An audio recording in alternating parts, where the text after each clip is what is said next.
Miq, do të flasim për situatën në lindjen e mesme, por të lidhur në Izrael edhe në Gaza, të lidhur edhe me Shqipërinë, pasi prej disa ditësh një aktivist shqiptar, Baki Goxhaj, pjesë e një flotilje që ishte nisur me disa anije në drejtim të Gazës me ndihmë humanitare, u bllokua gjithë personeli që ndodheshin pra aktivistët në këtë anije, u arrestuan, u kapën, u morën nga autoritetet izraelite.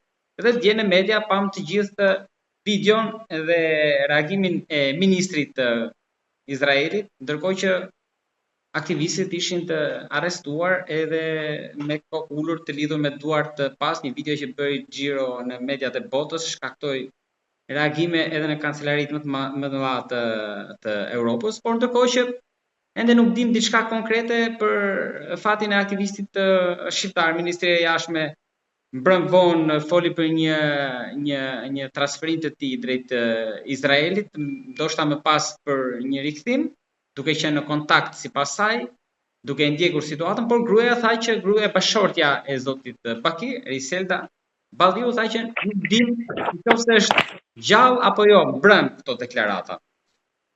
Por si kanë reaguar institucionet shqiptare për këtë situatë, do të flasim me gazetarin Gjergj Thanasi. Gjergj, përshëndetje dhe faleminderit. Përshëndetje, faleminderit juve. Unë nuk do ju lodh veshët juve dhe djegësve të emisionit tuaj me si kanë reaguar autoritetet shqiptare. Nuk ja vlem bara qiran, është e kotë. Nuk merrem me kuislingët. Unë kam një lajm të mirë. E kam të verifikuar.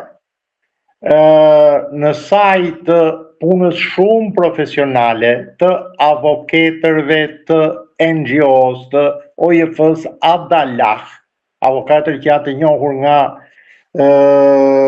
pushteti juridik izraelit, pra që hynë e dalin në gjykat, janë të akredituar në gjykat, të gjithë në përjashtim të një ose dy personave, të gjithë pengjet e marra në mesdhe nga Marina Izraelite, nga Forca Speciale të Marinës, janë liruar.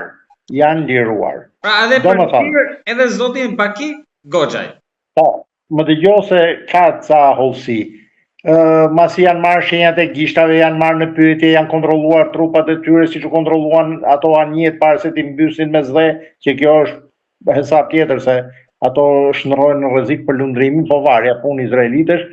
Ato tani janë ende me, domethënë para gjyqësore, ende me pranga plastike në duar, por policia izraelite e burgjeve, me urdhër të komisionerit policisë, mbi 100 drejtori që kanë ato, po i transferon nga ai burgu i tmerrshëm në shkretierën e Negevit për në aeroportin Ramon, aeroportin ndërkombëtar Ramon.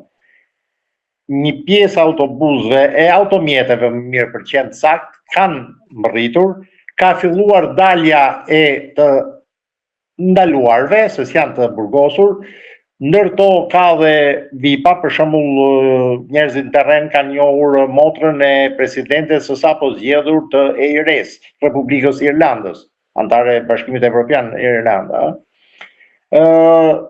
Ndërto kuptohet që është edhe Bakiu, se janë vetëm dy pengje që i man ala Izraeli me kështu me akuzat të shpifura, siç kemi pas në agitacion propagandën ose krijim organizate kundërrevolucionare që kemi pas ato të kohës komunizmit.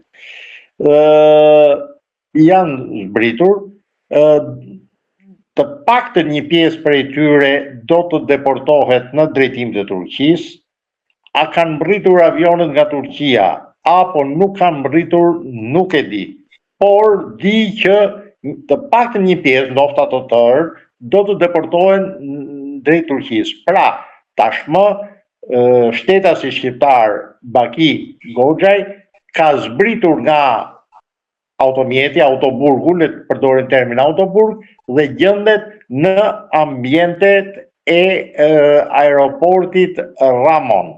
Nuk besoj se të paktën për jashta nuk ua kishin hequr ato prangat plastike, ato prangat e bardha, por është lajm shumë i mirë që gjendet në aeroport dhe është çështje kohe do vinë në Turqi, nga aty pastaj do bën ato procedurat e policisë turke të emigracionit dhe kufirit, dhe pastaj do tranzitohet, do hypin avionin tjetër që do vinë për Shqipëri. Kur vinë në aeroport do e presin shokët antiterrorit, do bëjnë edhe ato procedurat e tyre, se duhet njoftojnë kolegët izraelit dhe këto tonët.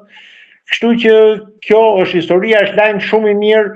Besoj se bashkëshortja e zotit Baki Erisela, në mos gabojmë Erisela ka emrin, është informuar për këto zhvillimet fundit. Pra, nuk është më në autobur, Bakiu është në ambientet e aeroportit, kuptohet me duart lidhura në mbikëqyrjen e policisë izraelite me ato leka diploma me tjerë. Erdhi si rrjedhoi ndoshta presionin ndërkombëtar e avokatëve që ju tha të NGO-s apo edhe të kontakteve të qeverisë tonë atje? Nëpërmjet ambasadës. Po humor tani qeverisë tonë atje, të lutem mos bëj humor se Bakiu shkret po lekët humor. Qeverisë tonë atje. Që kanë ndikuar edhe ndoshta raportet se ministria ka bërë disa deklarata